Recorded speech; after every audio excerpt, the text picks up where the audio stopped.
speaking of governments, we saw a very odd thing that happened in the European Parliament where a few figures went over there, including Dr. Malone, and I think David R. Martin was there, and they were allowed to talk about, the epic failure. And I think David R. Martin said he had been there 10 years earlier, warning of the same thing happening. It's also weirdly coincidental because Plandemic 3 airs this weekend, and we actually live streamed the Plandemic 2, which really featured David R. Martin. And again, a lot of facts in that movie. It was almost pure facts. It was just information and data that you could track yourself about different types of research being done in certain places. Just curious for your thoughts on what happened there. Yeah, so I watched Martin's speech, and it was great. And he's done a lot of, this is a man who has deep knowledge of what's been going on. And the thing that struck me was he said, look, this didn't magically happen overnight in the last 3 years. The seeds of what took place were planted years and decades ago. And I've also come to that realization as well that the system since the great financial crisis has been a system of the rich getting richer and consolidation of power into central banks and governments. Global governments have been growing as a percent of GDP ever since the great financial crisis. So there's been a consolidation of power. A lot of corporations are aligned with government because that's a big part of the market. And then the government can extract concessions from them. That's why big tech probably agreed to the censorship that we're seeing. So the seeds of this evil creep of the bureaucracy and the few elite has been going on since the great financial crisis. So what we're seeing, with the COVID response, the seeds were planted well before that. And I think that's what people need to get their heads wrapped around. I was early on to this COVID suspicion when I saw a Federal Reserve president speak, within a month of the lockdowns about immunity badges and surveillance technologies. That was James Bullard.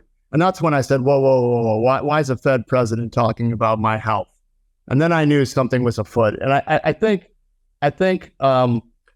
this is all speculation on my part. I mostly, reside in facts and data. But what makes the most sense to me is that COVID, whether it was engineered or an accident, who cares, was a system implemented to control and lead us through an economic implosion due to a system of money that's coming to an end.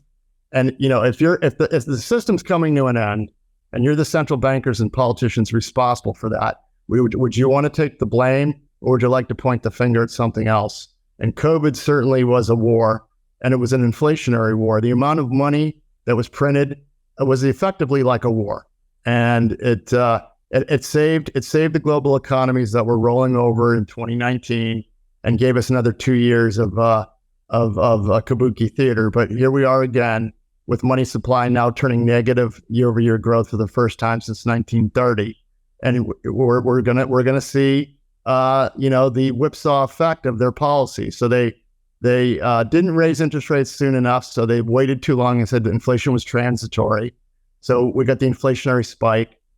And now they've raised so hard and so fast, we're going to see the whipsaw effect of the money. So the money supply went like this to the highest point ever, and now it's like a whipsaw effect down to negative. And now we're going to see deflation. And I suspect whether through, I wasn't in the room, but if I wanted to destroy the economy and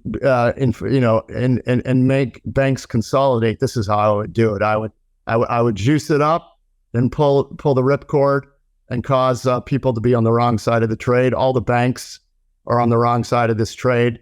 They are underwater, and there's going to be huge consolidation of regional banks in the U.S.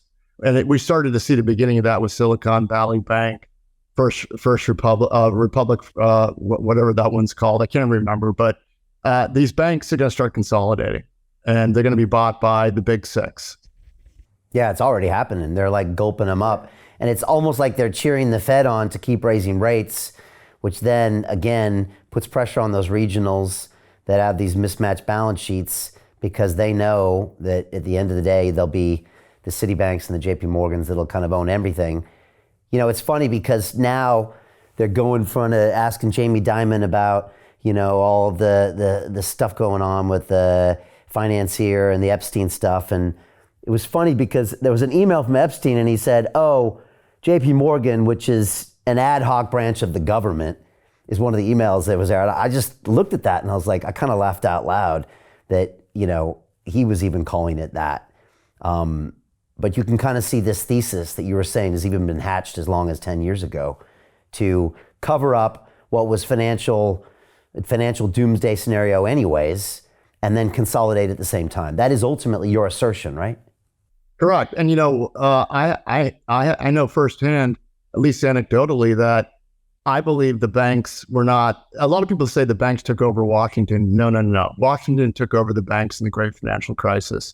They were held at gunpoint. They were fined. No one went to jail, and that's because the fines were negotiated. And I think the government basically took over Wall Street. And Larry Fink, I believe, said that. I think I either heard it or someone told me. He said early on, well, it looks like power shifted to DC. We have to get a lobbyist down there. So, Larry was smart enough to realize the game had shifted and that the government was now running the show. And, right after the Great Financial Crisis, regulators basically moved in and occupied offices of all these banks. And they now, they basically reside in these banks. They're permanent fixtures. So Jim Rickards has just recorded a video that's not available to anyone in the public, and he's going to be talking about how this upcoming recession is going to be fast, it's going to be bloody, it's going to be nasty. But at the same time, he's going to show you how you can position yourself to profit from all of this chaos. Now, we've made this video only available to our viewers. Go to londonreal.tv/Jim. Watch that immediately. I can't say enough good things about Jim Rickards. He understands the global economic system better than any guest I've ever had on London Real.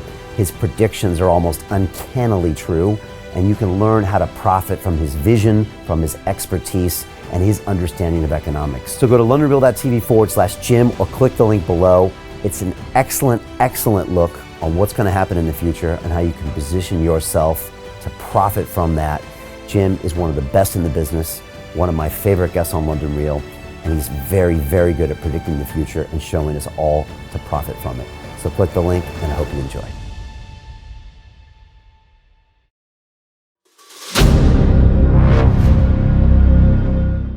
I'm looking for partners, collaborators, colleagues who want to join forces with me around the globe and create real value, generational wealth, and financial freedom for everyone else around the world. Get involved in the cryptocurrency markets, get involved in the NFT markets. This is your moment. Life all comes down to a few moments. Don't let this pass. Now it's not too late. Next year's going to be too late. Ultimately, this is about freedom. That's the way I see it. This is about giving power back to the people and enabling billions of people worldwide to use the financial markets to improve their lives and those of their friends and their families and their communities. Honestly, I think it's a violation of human rights not to allow people basic access to financial services. Because right now people are being kept in the dark, they're being robbed of education, and it's a travesty. And so I'm looking for people that want to join me and be a part of this solution. And that all happens inside the DeFi Academy. The gains my students are making are absolutely amazing. Double, triple digit gains in the first month alone. That's amazing. This will change your life. Now is the time to get involved. I'm going to tell you exactly how my students in my academy made money in the last 30 days. I'm talking about real trading results. And let me just whet your appetite a little bit. Let me hit you with some numbers. I'm talking Brendan from New Zealand is up 68.77% on the month. Steve from Europe up 83%. Albert in Singapore up 169.9% on one single trade. I got Susan up 153% on her call options alone, also rocking 139% returns and 442% returns as well on individual trades. These are people that are changing their financial future in the last 30 days, but it's based on trading discipline. I've graduated over 500 students from inside my academy from over 54 countries around the world. It's amazing. When it comes to crypto, DeFi, and blockchain, we love this space. We truly believe it's the future. This is down to our core, It's authentic to what we're doing, and everybody can tell through the camera because you can't make this stuff up. If you're watching me now, wherever you are, I implore you, take 60 seconds right now and join my academy. Apply today. Now you've got a chance. Life all comes down to a few moments. What are you gonna do? What's the choice that you're going to make?